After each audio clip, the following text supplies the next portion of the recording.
गुरुर्ब्रह्मा गुरुर्विष्णु गुरुदेवो महेश्वरा गुरु साक्षात् परब्रह्मा तस्मै श्री गुरुवे नमः। शिव सूत्र द्वितीय खंड। एक नवजात शिशु में जो चैतन्य है, एक नन्हे मुन्ने बालक में जो जीवंतता है, प्राय प्रौढ़ अथवा बहुत पढ़े लिखे व्यक्तियों में नजर नहीं आती। जो आत्मा चैतन्य रूपी है, वो चैतन्य स्वरूप प्रकट होता है बच्चों में, धीरे धीरे बहुत पढ़े लिखे व्यक्तियों में गायब होने लगता है। इसका कारण क्या है? क्या हम जीवन को सही मायने में जीते भी हैं या सिर्फ एक सूचना के एक यंत्र बन गए हैं? सूचना इकट्ठे करके यंत्र बन जाने से या जीवंतता के अभाव से जीवन प्रकट नहीं हो पाता। सब कुछ यांत्रिक हो जाता है, मुस्कान गायब हो जाती है।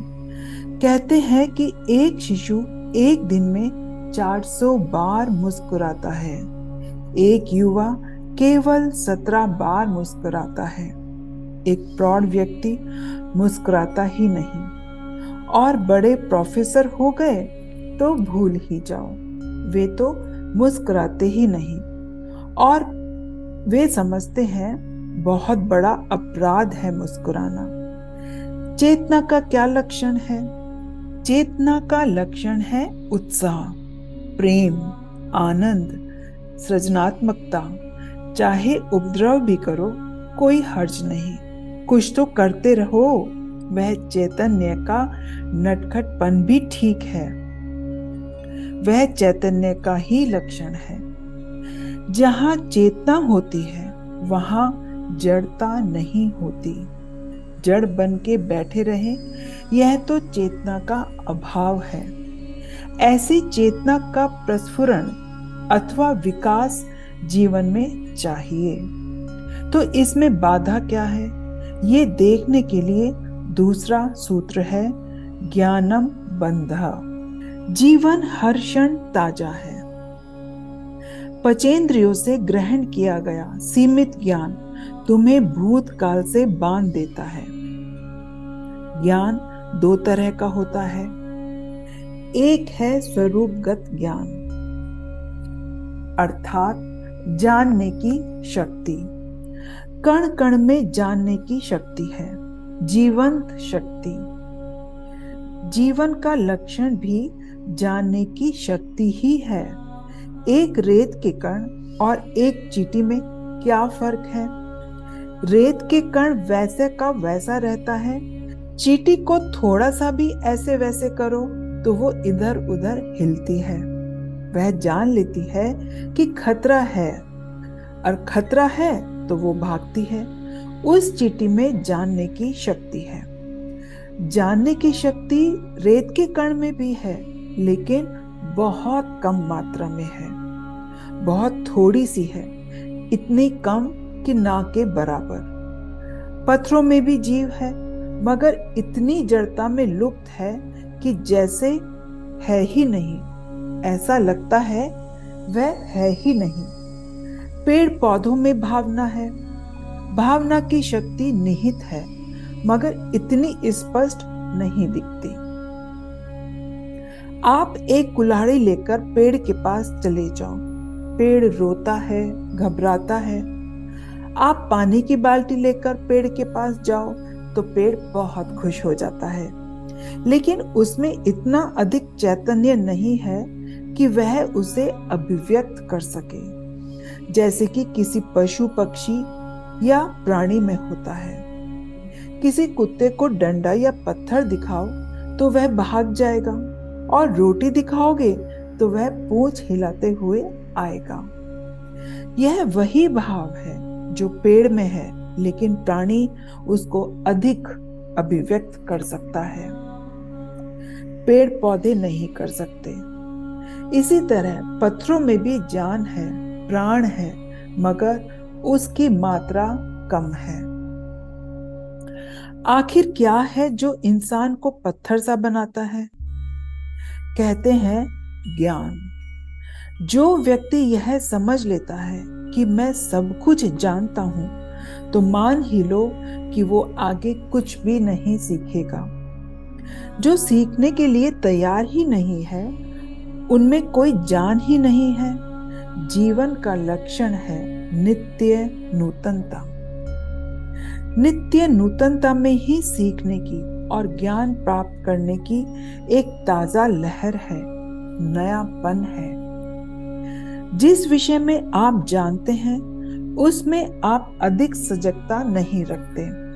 कभी कभी आप सो भी जाते हो, जड़ता भी आ जाती है। जिस विषय के बारे में आप नहीं जानते हो, वहां सतर्क रहते हो। मान लीजिए, जिसे साइकिल अच्छी तरह से चलानी आती है, वह तो बातें करते करते या इधर उधर देखते हुए भी चला लेगा। लेकिन जिसे चलाना नहीं आता, अभी नया नया ही सीखा है, उसे सड़क के एक एक पत्थर का ध्यान रहता है। वह साइकिल को जागरूकता से चलाएगा।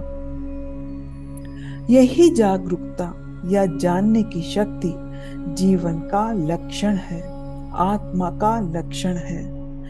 मैं जान गया हूं, ऐसा जान लेने से ज्ञान के मार्ग बंद हो जाते हैं और जड़ता का कारण बन जाता है। इसलिए जब भी कोई किसी ज्ञानी व्यक्ति या सद्गुरु से पूछता है कि क्या आपने परमात्मा को जाना है, वे चुप रहकर मुस्कुरा लेते हैं।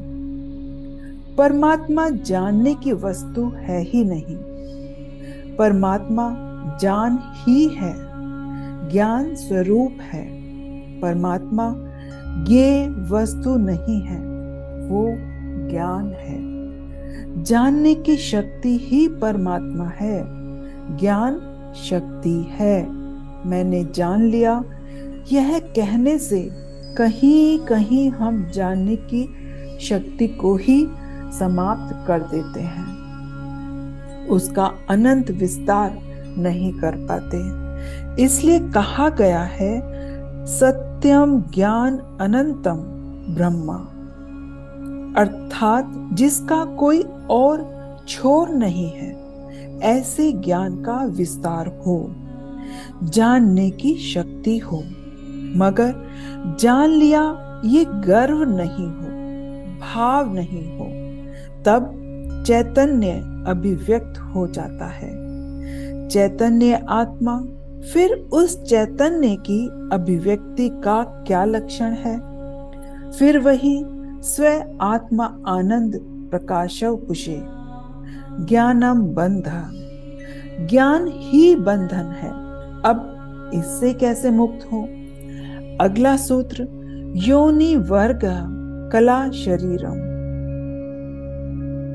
जरा जाग के देखो, ये सारी दुनिया जिसमें विभिन्न तरह की योनियां हैं, अलग अलग शरीर है, वो एक ही चेतना की अलग अलग अभिव्यक्ति है, और तुम्हारा शरीर इसका ही एक अंग है। तुम्हारा शरीर इस सारे संसार का एक अंग है।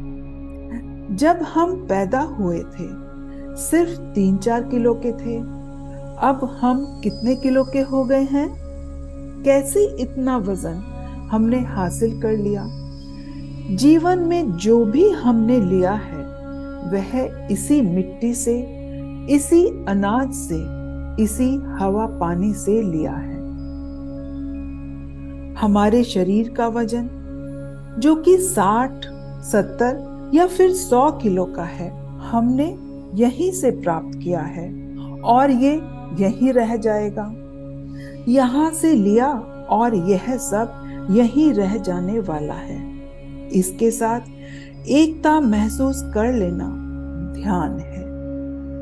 बड़े आश्चर्य की बात है, बहुत लोग कहते हैं कि यदि हमको इस जड़ता से अलग महसूस करना हो, तो मैं जड़ता नहीं हूं या मैं जड़ संसार नहीं हूं। मैं प्रकृति नहीं हूं, इससे अलग चैतन्य हूं। ऐसा सोचना पड़ेगा। लेकिन यही तो बात उल्टी हो गई। हम कहते हैं कि सारा संसार मेरा शरीर है, इसके स्वरूप में समा जाओ। इसके अर्थ को गहराई से समझना होगा। जब भी किसी तीर को आगे की ओर ले जाना है, तब उसे पीछे की ओर खींचा जाता है। यदि हम इस शरीर से पृथक हैं, या हमारी चेतना इस जड़ शरीर से, बुद्धि से, मन से अलग है, ऐसा हमें समझना हो, जानना हो, तो उसके लिए पहले उसके साथ होकर देखना होगा। योग निद्रा में हम क्या करते हैं? शरीर के एक एक अंग पर पूरी तरह अपने मन को ले जाते हैं। शरीर के साथ मन को स्थिर करते हैं। तब शरीर और मन में जो पार्थक्य है, अर्थात अलगाव है, वो साफ नजर आने लगता है। इसी तरह कहा गया है, योनि वर्गः। ये जो शरीर है, वह शरीर ही सारे संसार का एक अंग है। कला शरीरम। हमारा शरीर 5 तत्वों की एक कला है। 5 तत्वों ने ही इस शरीर को मिलकर बनाया है। एक बूंद जीवाणु से आंख बनी, नाक बनी, दांत बने, जीभ बनी।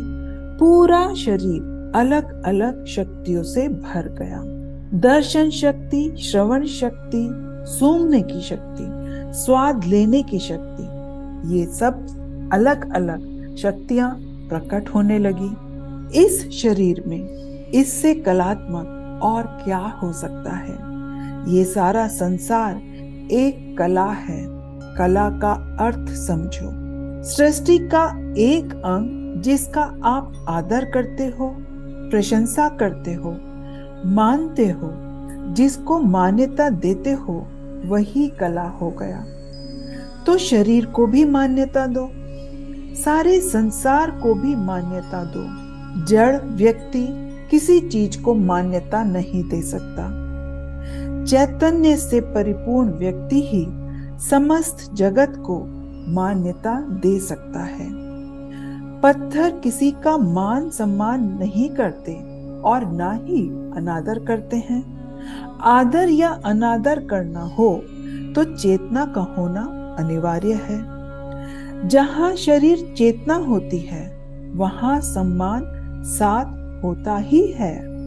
वैसा आदर सम्मान शरीर के प्रति, सभी योनियों के प्रति रहे। और हर योनि हमारा ही एक अंग है, एक वर्ग है। योनि वर्गः।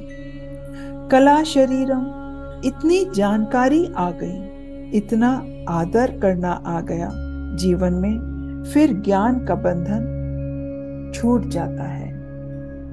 मिलते हैं अगली वीडियो में, तीसरे खंड में। तब तक अपना ख्याल रखिए, खुश रहिए, अपने आसपास के लोगों को खुश रखिए। गुरुवर कहते हैं, जो प्राप्त है वो पर्याप्त